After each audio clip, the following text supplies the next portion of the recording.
And welcome to the Coach's Corner post-game show. I'm the coach, Dick Cox, joined by a flash from the past, Kenn Blankenship in the house with me tonight.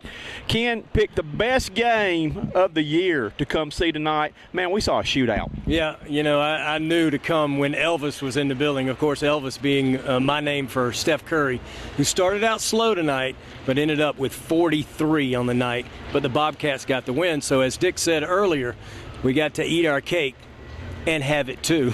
There we go. And that was the thing right now. We were sitting there that Kenn predicted he'd have 28 points. Or better. And he started slow. That's after he started slow. He was only 2 out of 11 from the floor in the first half with that. And then I made the comment in the third quarter, I'd take 35 and a victory. And the guy sitting next to us said, you can't have both.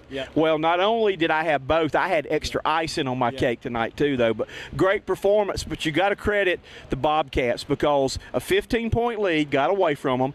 The Golden State Warriors had the hot hand with Curry knocking down the jump shots along with Thompson, and they came from 15 down to tie it in the fourth quarter. And the Bobcats came up with 3 straight great defensive plays, steals, went on a 7-0 run and never looked back. Yeah, no question. And, you know, Mark Jackson, their coach, the Golden State Warriors coach, has said this is the best shooting backcourt to ever play in a game. I'm not so sure that he's not right. You know what I'm saying? Because these guys are unbelievable, and you knew they were going to make a run with the way they shoot the ball. But not only that, Dick, they do a great job of not only running off screens, but creating their own shot, especially Curry. As far as being able to dribble the ball, shoot the ball, and pass the ball, I believe those 3 combinations, he does it better than anybody to ever play the game. And that's a bold statement, but the kid is just unbelievably special, and you got your money's worth here tonight. And I'm going to back you up on the stat sheet right here. He had 43 points, 9 assists, 6 rebounds. So it wasn't like he was just out there taking pop shots the whole game. No, not at all. He takes great shots. You know, he takes a lot of difficult shots,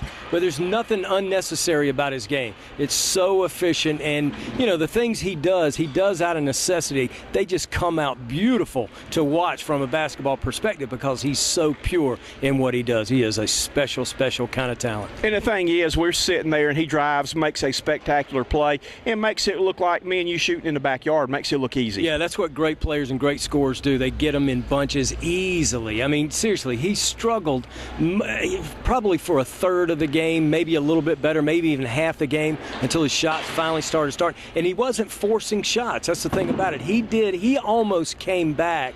He almost brought the Golden State Warriors back almost single-handedly. Now, we know he has teammates out there, and they're doing a good job of helping him run off picks and all that, but a lot of that he was creating off the dribble, making great passes when he got doubled, driving a lane, making high floaters, but a lot of threes in abundance, you know, late in the game. Just I can't say enough, just a special kind of guy to watch, and I got to thank this guy right here for bringing me up here tonight. We had fun, and I mean, it was a battle, and I guess we like this because we're both guards, a battle of the backcourts that Klay Thompson and Stephon Curry combined for 65 points.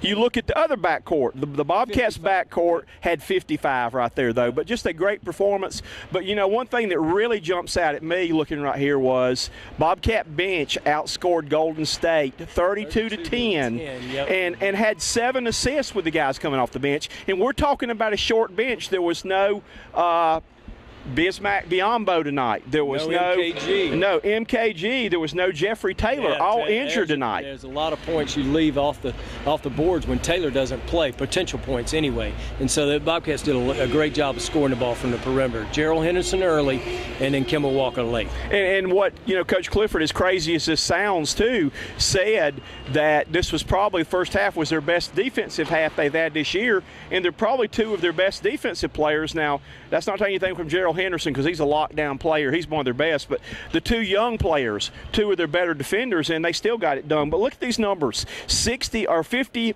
I'll get it in a minute. 45% from the floor for Golden State. 45.7% for the Bobcats. Bobcats were 50% from the three-point line. They hit 6 out of 12. That's probably the most threes they have hit. 11 out of 37 for Golden State. 79% from the free throw line for the Bobcats. 81 for Golden State. Golden State won the battle of the boards 53-46. All I can say was it was a heck of a ball game. Yeah, it really was. A fun night to be in Charlotte. And I tell you what, I really believe this Bobcat team, I'm not going to say they've arrived, but like last week, They had an 18 or 20-point lead on Miami. They let Miami walk at them Miami. Down. At Miami.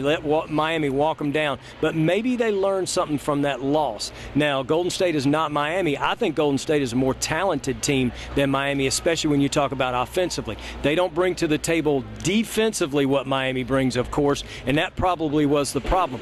But you've got to learn how to win in this league, and I think the Bobcats are slowly but surely learning how to win, and tonight was an example of that. All right, I'm going to give you your chance to say I told you so. Ken and I did a sports talk show together about 8 years ago, and Lord help us, he drove us crazy every day talking about who? Al Jefferson. And we're like, Ken, we're sick of hearing about Al Jefferson. Go ahead. I told you so, and talk about it. Not a huge game from Al Jefferson tonight, but I'm telling you, folks, as you mark today's date, I don't even know what it is. December, what is it, 7th, 8th, somewhere around in there? I think it's December 9th. Anyway, you're getting there. Big Al's getting ready to go on a tear. He has not been playing really well. You know, he got off to a slow start because he was injured earlier in the year. Missed several games. Now he's been back probably 10 games, if that, 8 to 10 games, somewhere in there.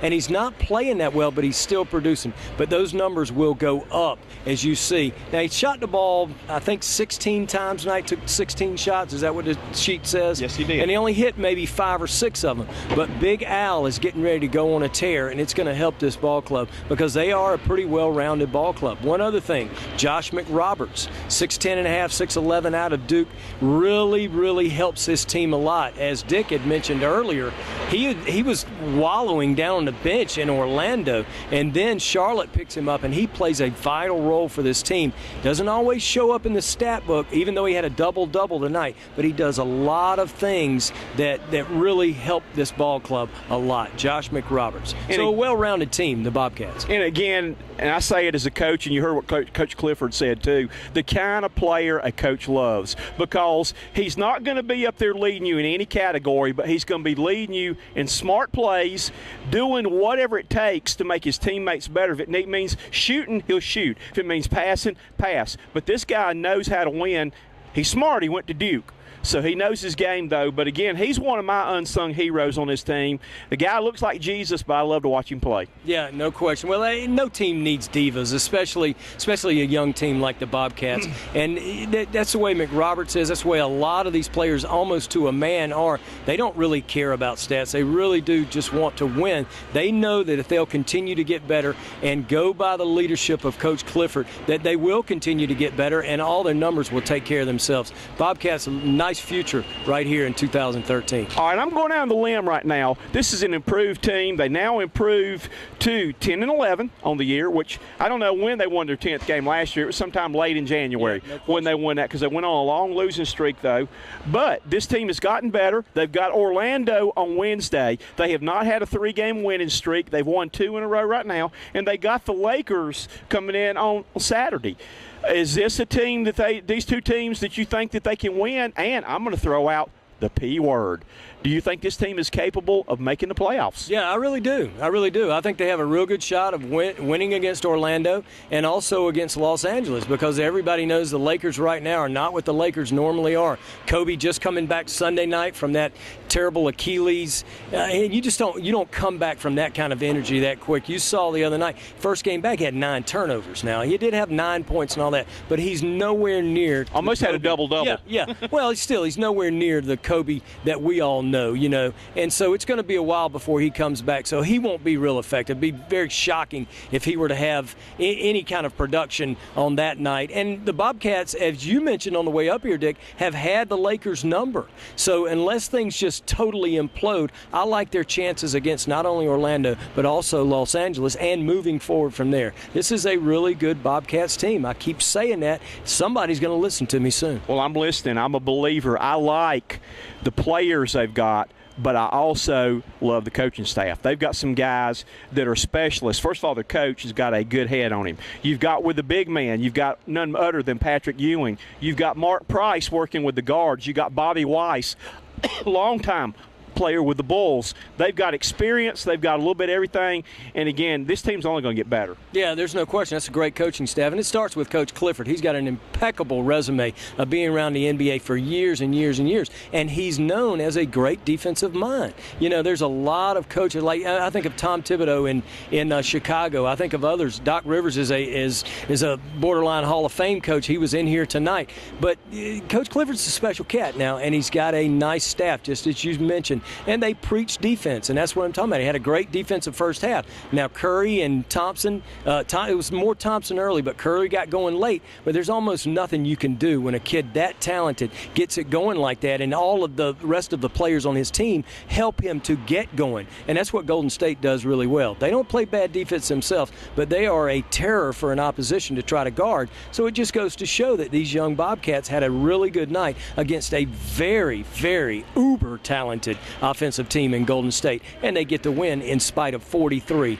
from Steph Curry. And if you spent your whole life living under a rock, you don't realize that maybe a guy named Dale Curry, who with the name the Hornets comes back next year, this is his son, so he's got pretty good genes. They had another son that's pretty good too. May make it back to the NBA someday though, but you can tell Stephen Curry has been schooled in basketball because he can create any kind of shot, make it, and knows how to take a team on his back and bring them back. He really does. It's amazing. If you've never seen him in person, this is my second or third time of seeing Curry in person. And I did whatever it took. I made multiple phone calls to try to get in the building tonight because I knew he would deliver. And that's just the type of player he is. And his dad, like Dick said, was a heck of a player as well. Not as well-rounded as Steph Curry. It was not the talent that Steph was, but he was a great player in his own right, known for his long-range shooting and his quick hands. Not known defensively, but Dale Curry did have quick hands, and I don't know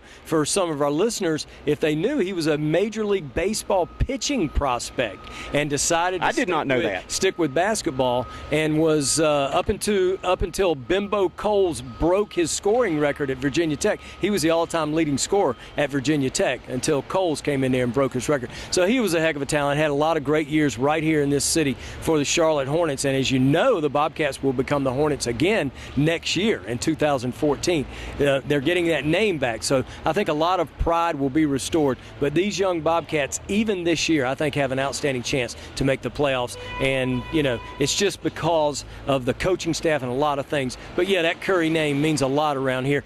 Dale Curry is now the color analyst for, I believe, Bobcats TV is what it is now. Sure, and he's doing a great job with that. But I would have liked to have seen that. We were in the building tonight, so we didn't get the chance to watch it, and I didn't record it. But I'd liked to have seen what he was saying about his son while his son was making all those shots. Well, I have seen him do a game with his son when the Bobcats played on the West Coast last year, and he doesn't cut his son any slack. No, he will tell him bad pass on his part, bad shot, and all like that, though. But you know, it had to be a proud papa today. Oh, no question, no question. He knows his son is uber talented, and, you know, what do you do? I mean, it must have been a challenge for him to remain humble talking about his son because he is so fun to watch and he's so productive. And the other thing is, this is not a guy like I think of Pistol Pete Maravich, who was one of the greatest offensive basketball players to ever play the game. A lot of people say the best with the ball in his hands. That's the kind of talent we're talking about. I'm sorry. I mean, I'm not going to apologize to anybody for saying that. But on the other end, Steph Curry defends his position very well. It's not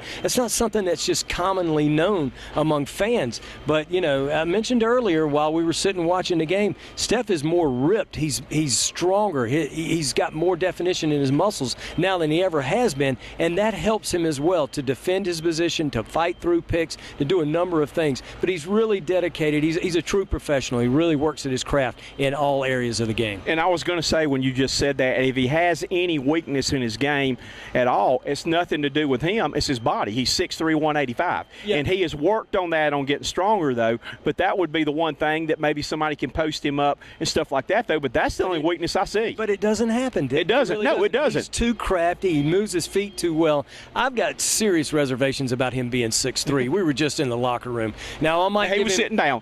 No. He was standing up a lot of time. But, I mean, maybe he's 6'3", but I say he's more like 6'1 3/4, maybe 6'2 1/4, something like that. Nonetheless, he gets it done. It doesn't really matter when you're you're gifted like that, and you're that hard of a worker, and you're that good of a pro, he just gets it done, and he gets it done on both ends. You call him Elvis, I call him the baby-faced assassin, but he gets it done, though. Well, I'm glad you made the call to me, because this has been fun tonight. We've had a lot of fun going back. We both have loved basketball. We used to play over in the park and over on the east side of town, dunk ball. People getting Happy Hollow Park. And doggone it, they took that goal down, because I think we tore it down and had somebody go to the hospital every time we played. Well, I actually ripped my hand on that goal. And you had to dunk it and duck, or you take your hand off. And I had to come up to First Baptist Church to get David Heatley to take me to the hospital because I couldn't drive myself for some reason. I don't know what it was. But anyway, we used to have a lot of fun. Sure. But it's been fun tonight, though. I appreciate you coming with me. Thank you. We've had a lot of fun. We'll have to do it again, though. Very good. And we'll be back to give you – don't know if I'll be here Wednesday. Got to see what the schedule's going to permit, but I will be back to see if Kobe gives us the wah in there. But more importantly, see if the Bobcats can take the Lakers down again. I'm calling it right now. The Bobcats go 3-0 this week at home. Yeah, I think so. I agree. You got no argument here, buddy. Yep. For those Bobs. There you go. For Kenn Blankenship, I'm the coach Dick Cox. We appreciate you tuning in, and we'll see you next game. Good night, everybody. Good night, everybody.